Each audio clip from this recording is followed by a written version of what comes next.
Hello everyone, আমাদের ময়নাগুড়িতে এত সুন্দর বাসন্তী পূজা প্যান্ডেল করেছে, তাই ভাবলাম আমার সাথে তোমাদেরও একটু ঘুরিয়ে আনি। বাসন্তী পূজা হলো চৈত্র মাসের শুক্লপক্ষে পালিত দেবী দুর্গার আরাধনা, যা পৌরাণিক মতে দেবী দুর্গার আদি পূজা বা মূল পূজা। আর এখানে প্যান্ডেল থেকে শুরু করে সাউন্ড সিস্টেম, লাইট সবকিছু এত ভালো করে মেনটেন করা হয়েছিল যে মনে হচ্ছিল আমি দুর্গাপূজার প্যান্ডেল দেখতে এসেছি। আমাদের ময়নাগুড়িতে বাসন্তী পূজা হচ্ছে শ্মশানঘাটটা পার করে, মানে ইন্দিরা মোড়ের আগে। আচ্ছা, তোমরা কে কে এখানে ঠাকুর দেখতে গেছো একটু কমেন্ট করে জানিও তো। যাই হোক, আমরা ঠাকুর দেখতে বেরিয়েছিলাম সন্ধ্যার একটু আগেই, যাতে অন্ধকার একটু হয় আর আমরা লাইটিংগুলো ভালো করে দেখতে পারি। সেখানে গিয়ে প্রথমে আমরা দেবী দুর্গার দর্শন করতে গেলাম, আর মায়ের মুখটা দেখলে অটোমেটিকলি মন ভালো হয়ে যায়।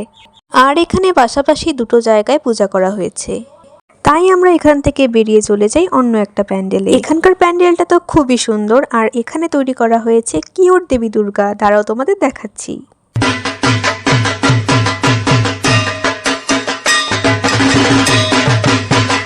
দেখলে তো মায়ের মুখটা কতটা কিউট।